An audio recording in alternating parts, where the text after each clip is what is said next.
All right, there we go. So we are live and we're here back with another episode of What's Your Grind? I'm your host, Melissa with Southern Sweet and Sassy. And this episode, we are having the chance to speak with Steve Ankerstar, owner of Afterburner Financial. So when we come back, we will go ahead and have a chat.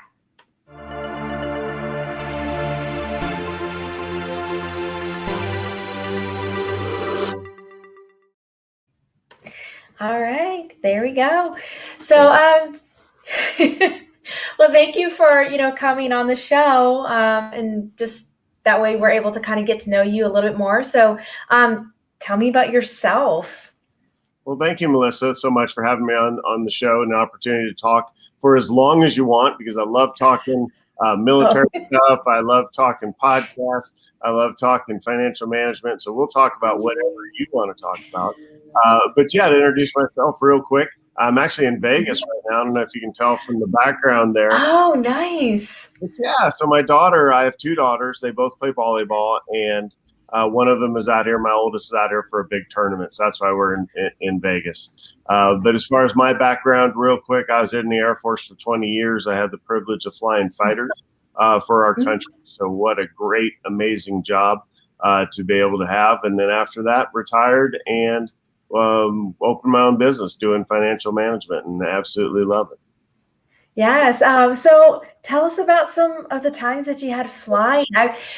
Backstory, I'm ex-Navy, and when I went in, I wanted to fly the FA-18s. Never happened. Never happened. It was just one of those, oh, that looks awesome, type dreams. So tell me about that. Well, we have that in common, because I think the F-18 is an amazing airplane. I was hoping to get a backseat ride at some point in time during my career, and I never did. But I flew F-15s for the Air Force, and I've also flew the F-117 stealth fighter. And some of the cool things most people like hearing about is I happened to fly over Game 1 of a World Series way back when. I'm a little bit older than you. Okay, maybe a lot older than you. But back in 2002, I flew over World Series, so that was pretty fun.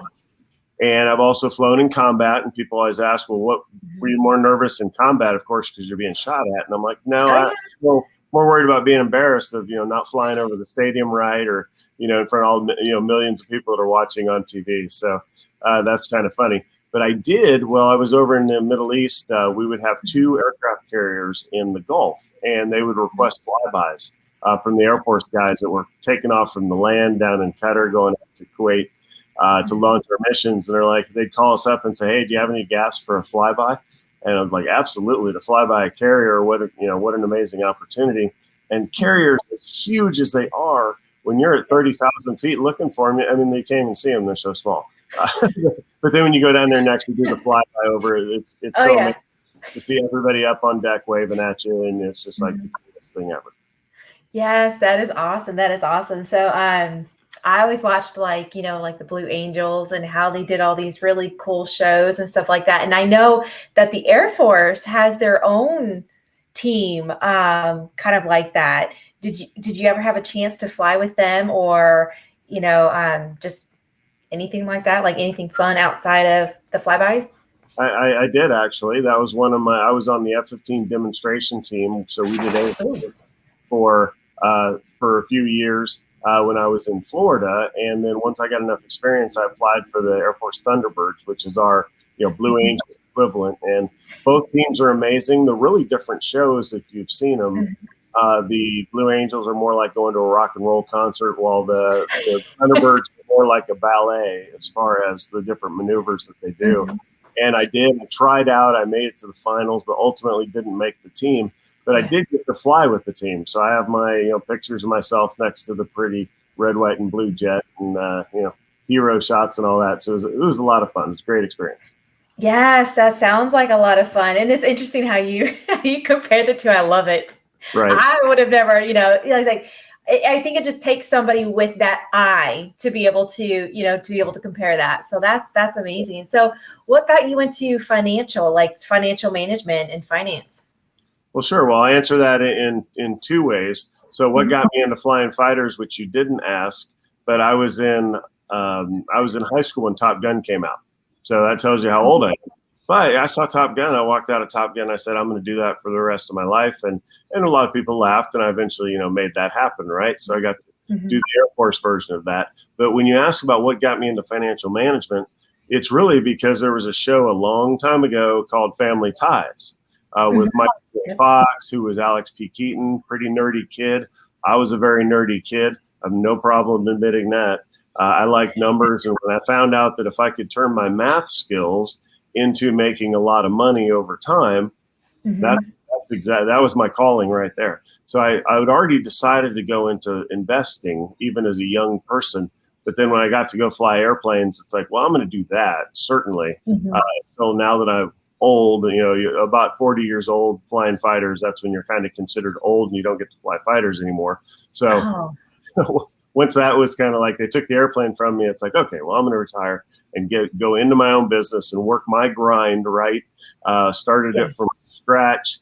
I was very fortunate, obviously. I have a military retirement, to feed the family and pay the bills with while I was building my business.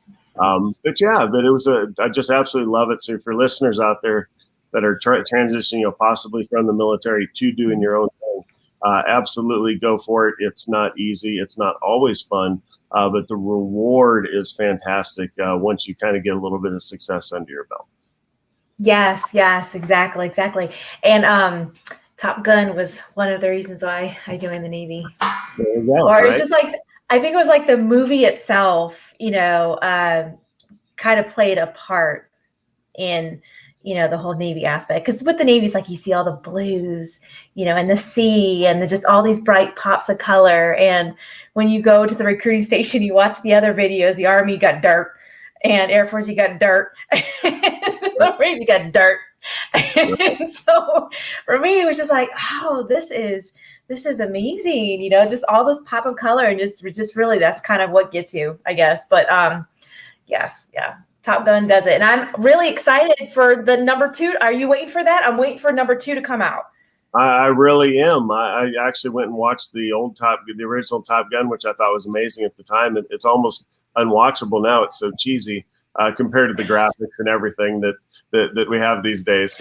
But it was perfect for the time, right? It was really perfect for the 80s. But the second one, they've been toying with that idea for so long of making it, that the first one was so unique that there's a danger, right, in missing the mark. And there was one, when they first came up with the idea, they were like, well, we'll have Tom Cruise play a drone pilot. And, the feedback they were getting from everybody is like, no, that's an important job and that's amazing. And that is the future of warfare. That's not what we want to see Tom Cruise doing, right? I'm glad they kind of ditched that plan. And hopefully now that we're kind of opening back up with some success, hopefully the Top Gun 2 hits the theaters. I want to say it was June. I don't know if that slipped past June yet. I think it's really looking forward to it. Yes, definitely. So you have a podcast as well. So tell us a little bit about your podcast. Well, sure. I'll talk about financial management first, because I'm an investment manager / financial planner for folks. And as such, you can only help so many people. So I worked really hard when I got out of the Air Force, and, I brought some of my first initial clients, and still clients were folks that I had served with. And then I built out my business. And at some point, when you're in a service industry like that or a CPA, you can only help so many people. So once you build out your business, that's kind of it, right? And then you all grow together. And I wanted an opportunity to serve a larger audience, or I would say the opportunity to do so, because I can't make them listen, right? I could just put material out there and hope that people hear me. Just like with your show, you hope people hear you, you hope people like you, you hope people get value from what you're saying or what your guests are saying. So that was really why I wanted to do the podcast, is to be able to, if somebody likes what I talk about with how much money you should have at certain stages in life, because I called the podcast On Time, On Target. So kind of bringing that military background is, the most common thing is people were coming to me in their 40s saying, well, we really haven't saved for retirement yet. So my goal would be to teach people in their 20s and 30s to kind of, where should they be? to be on time, on target for their financial goals. So that's where, and not everybody can afford wealth management. It is expensive. Right. And of course, the higher accounts pay more. So those are more, easier to get somebody in your corner for financial management. So this is free, right? It's podcasting. It goes Right. out on YouTube. It goes out on all the podcast, episode, mechanisms that are out there is like what, 20. So whoever wants to listen, if you want, just Google my last name and On Time on Target, and you will hit podcast or a YouTube version of it. And love for you to listen. Yes, yeah. So we do have a question. So I'm sure you know Donnell. He is always popping on our episodes. He helps lead them as well. So he wants to know, how did you learn about Veterans Grow America?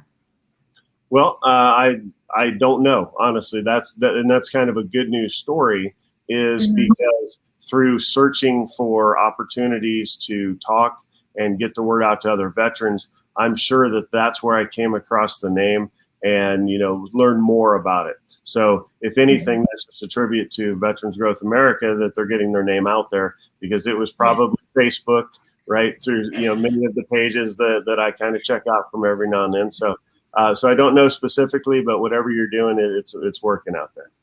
Yes, definitely. So Donnell usually asks this question, but he's not here tonight. So so where can our audience find you? Sure.